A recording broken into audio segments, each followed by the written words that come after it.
Do do do do do do.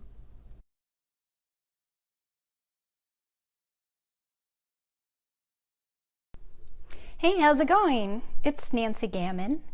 I'm getting ready to do some doodling, drawing with thickened dye using syringes. This is crazy fun. I can't wait to share it with you.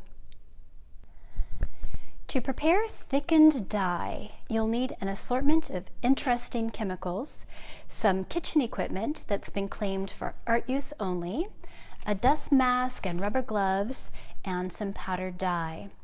The chemicals sound fancy, but they are readily available, and I'll put a link to an online shopping resource in the video description. What we'll be using is sodium hexametaphosphate, which is a water softener, urea, which is a humectant that keeps the fabric damp so the dye can set properly, sodium alginate, which is a seaweed thickener. The recipe is a little squishy because the exact measurements that you need will depend on the hardness of your water, the level of humidity where you are, and your own personal preference for paste thickness and strength of color.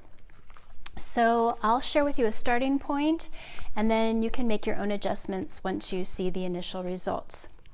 So to start with, put your dust mask on, and you'll need a large mixing bowl like this one. Something with a lid is nice, or you can use a blender. Remember, all the equipment is for art use only after this.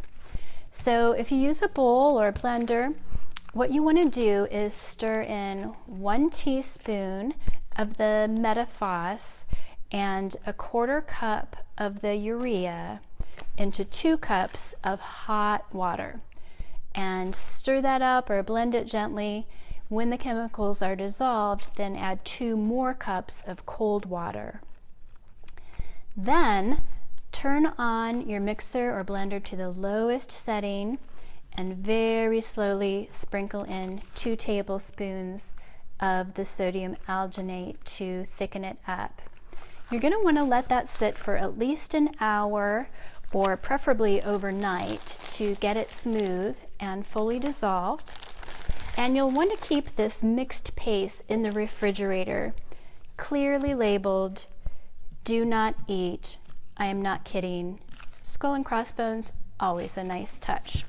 So the next day, you have a really nice goo. Ooh, goo. And it's ready to mix in with the powdered dye. So, while wearing a dust mask, I'm going to put about a teaspoon of this powdered fiber reactive dye into a little cup, and then bit by bit I'll add just enough water to dissolve the dye.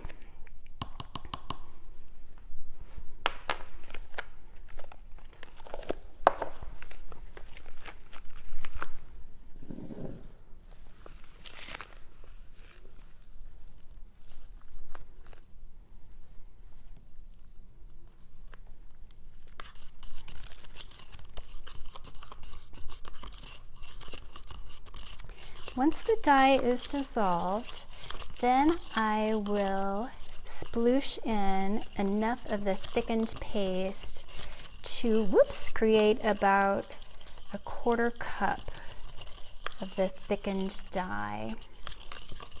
It's getting pretty close. I maybe added a little bit too much water in one go. It's a little grainy, but I think that's mostly right. So, and here okay, so I'm just going to sploosh in some of this thickened sodium alginate and stir it a little bit more. Once I get the paste in, the dye will be ready to use. And what I have on the surface of my work table is a piece of fabric that's 100% cotton. The fiber reactive powdered dye is designed to work on fabrics that are 100% plant fibers, so things like cotton, henna, linen, hemp, flax. I just about made up a new fabric there. So the fabric has been soaked in a soda ash solution, and then I just let it dry until it was slightly damp. And if it dries all the way, then you can just spritz it with some water. But you want the fabric to be a little bit damp. It needs dampness to react properly with the dye and for the dye to set. So I'm just going to give this one more sploosh here, and then I think this will be a good consistency. And what I'm going to do is I have this 10 milliliter oral syringe that I got from a local pharmacy, and I'm going to fill up the chamber of that. I'm going to set aside some of my implements here. So I'm going to pull out the plunger, and then I'm going to put my finger over the tip of the syringe here, and I'm going to use the spoon. I'm kind of holding the syringe at an angle as I'm spooning the thickened dye into it. And the reason that I'm doing that is because I'm trying to avoid any air bubbles collecting inside. Because when I use it, when I press down on the plunger, I want to create a nice smooth line of dye. And if it hits an air pocket, it will just kind of out, and that will create a sploosh on the fabric, also known as a design element. So after I have the chamber filled to capacity, let me put this back here. I'm going to put the plunger in and then just press down on a little bit, press the dye kind of into the cup that I've been using,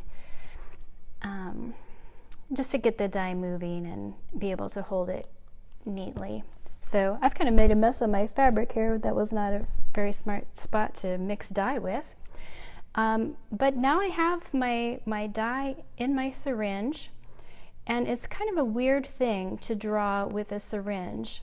I have the tip down on the fabric, so it's touching the fabric, and I'm just really gently pressing down on the plunger while I'm drawing. This is a technique that I learned from Kerr Grabowski. She is an amazing artist and just a really lovely teacher in person. If you have a chance to study with her, I'd highly recommend it. But I'm just going to kind of draw and doodle here, and after I have all the designs that I want, then the dye needs to heat set on kind of a damp steam for about 24 hours.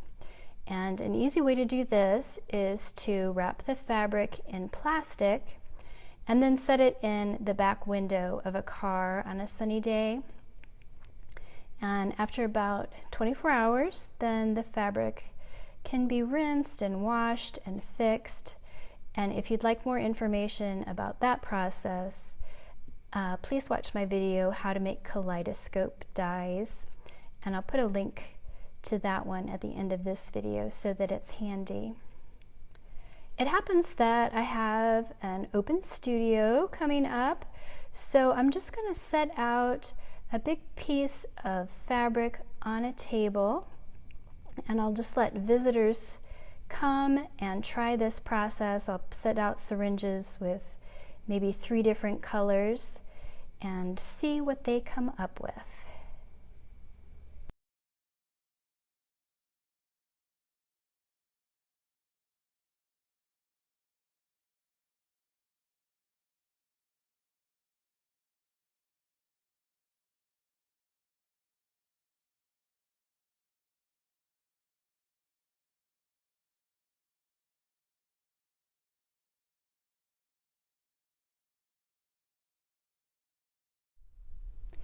If you'd like to experiment together, head on over to my website at nancygamon.com, where you can check out the current list of workshops.